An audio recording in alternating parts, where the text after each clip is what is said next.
Assalamualaikum warahmatullahi wabarakatuh. Halo semuanya, perkenalkan nama saya Muhammad Samsur Rizal Kurnia. Saya bersekolah di SMA Negeri 4 Bandung. Saya berada di kelas 10 MIPA 5 dan saya absen ke-20. Jadi di sini saya akan menjelaskan materi PPKN kelas 10 semester 1 tentang wilayah negara kesatuan Republik Indonesia. Seperti kita ketahui sebelumnya, salah satu unsur berdirinya suatu negara adalah terdapat wilayah yang dapat dijadikan pusat pengelolaan negara serta dijadikan sebagai tempat pemukiman rakyat dari negara itu sendiri.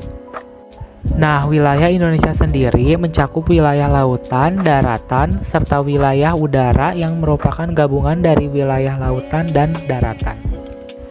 Nah, berkaitan dengan wilayah ini, akhirnya pemerintah Indonesia mengeluarkan Deklarasi Juanda pada tanggal 13 Desember tahun 1957, di mana isi dari deklarasi ini adalah menegaskan bahwa Indonesia merupakan negara satu kesatuan yang utuh tanpa ada pemisah di dalamnya.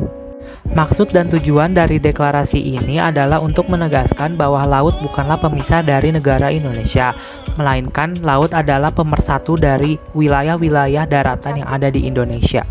Akhirnya deklarasi ini diakui oleh Konvensi Hukum Laut PBB 1982 dan pemerintah Indonesia pun meratifikasinya dengan menerbitkan Undang-Undang Nomor 17 Tahun 1985. Dengan diakuinya deklarasi ini, akhirnya bangsa Indonesia mendapatkan tambahan wilayah sebesar 2 juta kilometer persegi, termasuk sumber daya alam yang ada di dalamnya. Nah, wilayah kelautan Indonesia ini akhirnya dibagi menjadi 3 macam mengikuti hukum laut internasional yang telah disepakati oleh PBB pada tahun 1982. Nah, yang pertama biasa dikenal dengan zona laut teritorial, di mana zona ini ialah garis hayal yang berjarak 12 mil laut dari garis dasar ke arah laut lepas.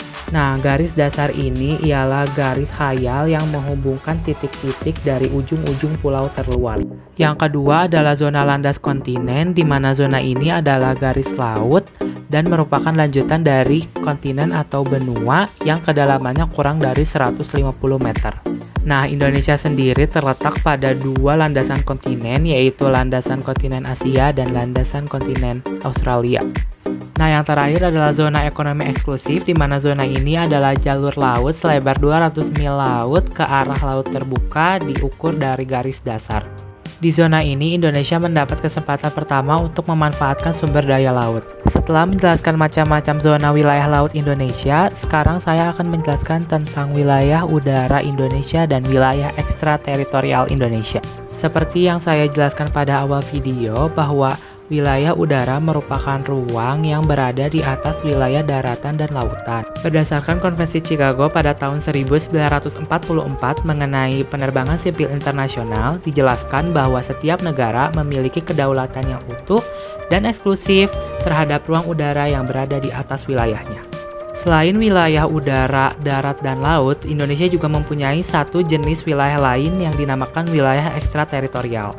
Wilayah ekstrateritorial ini merupakan wilayah negara kita yang pada kenyataannya berada di wilayah negara lain. Perwujudan dari wilayah ini adalah kantor-kantor perwakilan diplomatik Republik Indonesia di negara lain. Nah, sekarang kita masuk ke sesi yang kedua, yaitu batas wilayah negara kesatuan Republik Indonesia. Tentunya pada setiap wilayah di dunia ini terdapat perbatasan-perbatasan yang dijadikan patokan titik terluar dari wilayah tersebut. Di wilayah Indonesia sendiri terdapat 13 wilayah perbatasan, di mana 10 diantaranya merupakan perbatasan laut dan 3 diantaranya merupakan perbatasan darat. Nah, di sini saya akan membagi perbatasan-perbatasan wilayah Indonesia menjadi 4 bagian, yaitu perbatasan sebelah utara, selatan, timur, dan barat. Di sebelah utara, wilayah daratan Indonesia berbatasan langsung dengan Malaysia bagian timur. Sedangkan wilayah lautnya berbatasan langsung dengan 5 negara, yaitu Malaysia, Filipina, Vietnam, Singapura, dan Thailand. Selanjutnya di sebelah selatan, wilayah daratan Indonesia berbatasan langsung dengan Timor Leste. Sedangkan wilayah laut Indonesia berbatasan langsung dengan perairan Australia dan Samudra Hindia. Di sebelah timur, wilayah darat Indonesia berbatasan langsung dengan Papua Nugini, sedangkan wilayah lautnya berbatasan langsung dengan Samudra Pasifik. Dan yang terakhir di sebelah barat, wilayah daratan Indonesia tidak berbatasan langsung dengan negara manapun, namun wilayah lautnya berbatasan langsung dengan perairan negara India dan Samudra Hindia.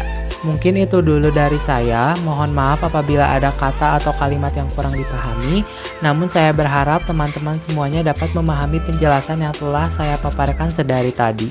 Terima kasih telah menonton. Wassalamualaikum warahmatullahi wabarakatuh.